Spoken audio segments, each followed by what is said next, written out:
You don't become good by trying to be good, but by finding the goodness that is already within you and allowing that goodness to emerge. But it can only emerge if something fundamental changes in your state of consciousness.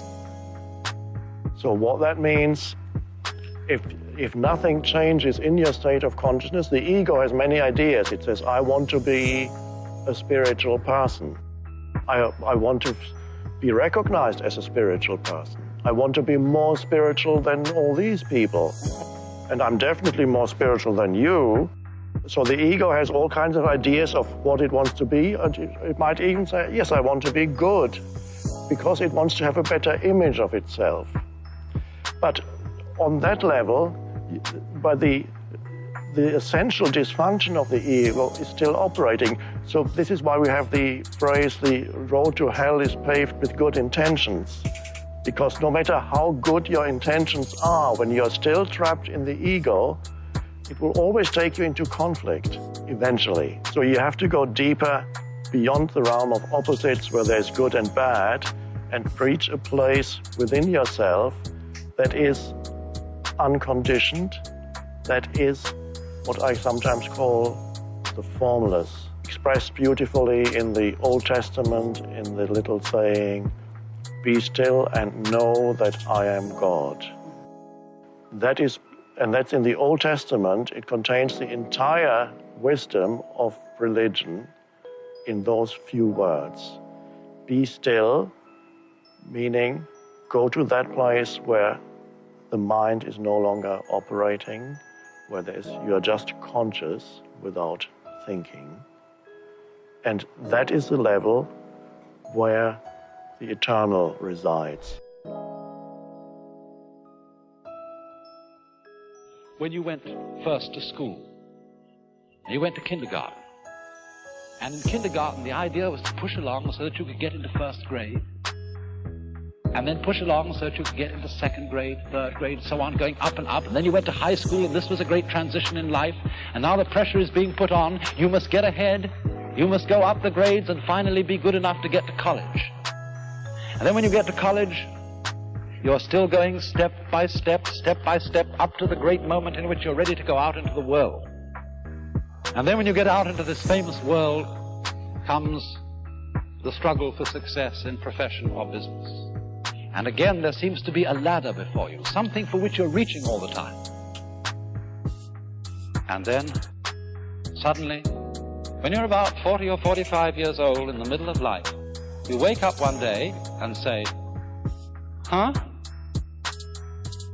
I've arrived. And by Jove, I feel pretty much the same as I've always felt. In fact, I'm not so sure that I don't feel a little bit cheated. Because, you see, you were fooled. You were always living for somewhere where you aren't. We spend a big hunk of our lives believing that the way that we become, quote, successful, happy, fulfilled, self-actualized, whatever it might be, is on the basis of what I accomplish, what my resume looks like, how many promotions I get. And so we send our children off to school and we ask them to learn to identify themselves on how much they get and what they accomplish. Your grades become more important than what it is that you are studying. What you own, what clothes you wear, what labels you have, and so on. And we become obsessed with this kind of absurdity. And this is the false self at work.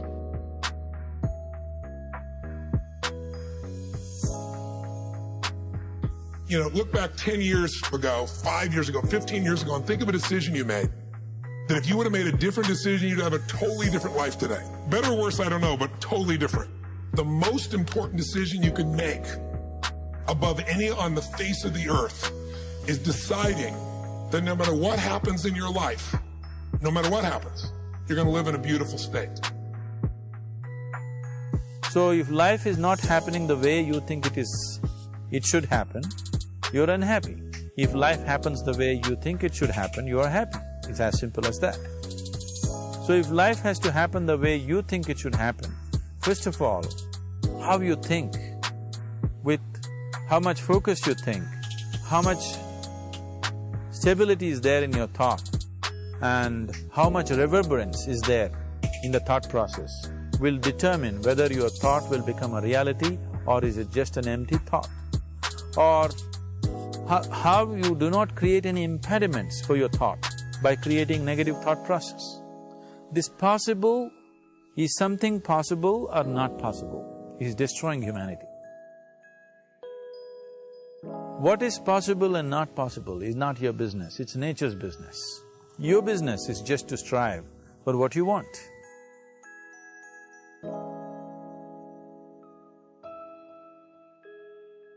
The decision to say, I am not going to suffer, that if suffering arises, pain's one thing, suffering's another.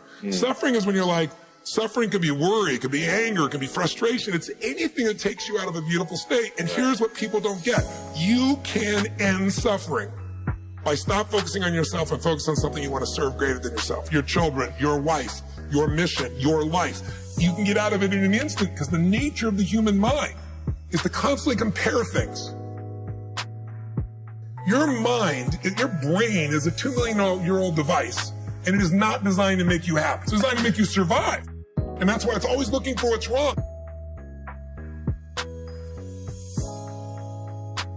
Life is supposed to be good, not just for some, but for all of you. And when it isn't, something has gone terribly wrong.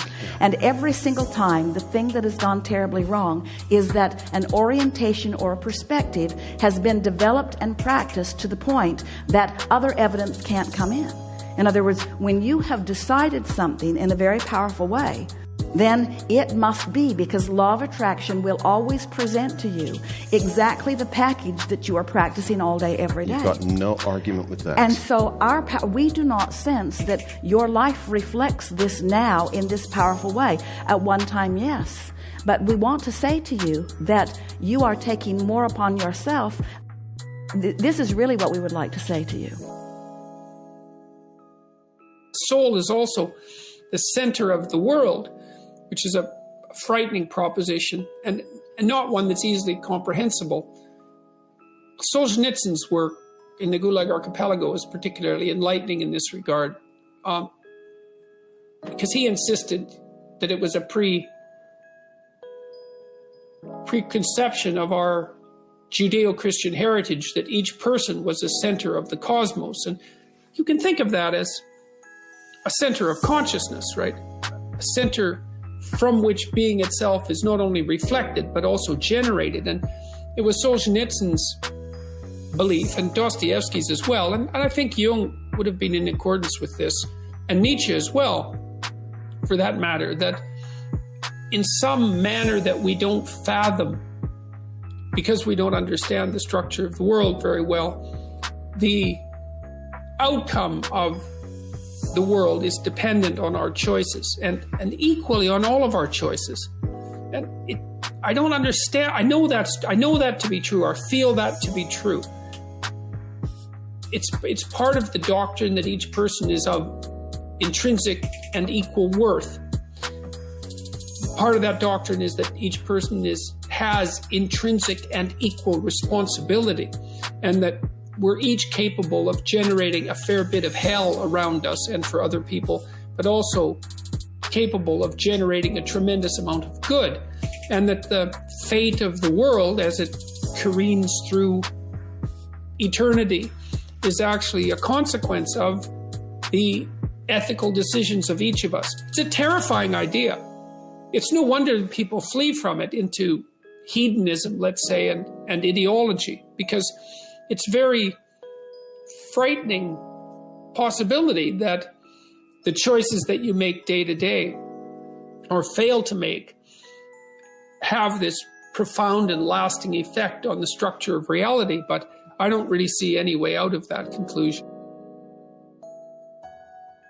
Come up with 10 laws you are going to spend, or you're going to live the remainder of your life under.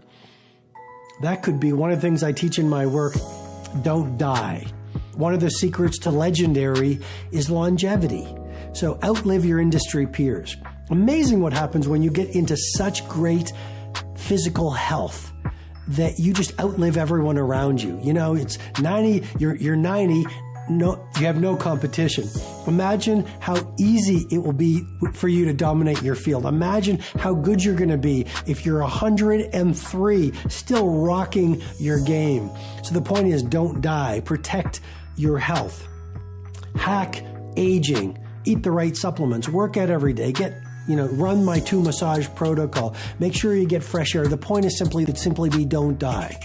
One of your 10 life laws could be give more than you take. One of your 10 life laws could be spend an hour alone building your self-relationship. You know, I was reading Marcus Aurelius very early this morning, the great Roman emperor, and he talked about the shortness of life, but he also talked about this. Find some time every day to be amid tranquility so you could think. See, when you're in the noise, you can't think. The noise of distraction and attraction and diversion by technology. When you're alone, and I've found it's the best thing, first thing in the morning, you can actually think about your values, and you can actually get to know yourself again, and you can actually breathe, and you can actually contemplate, what am I going to do today? How am I going to live? How can I make today on earth a valuable day?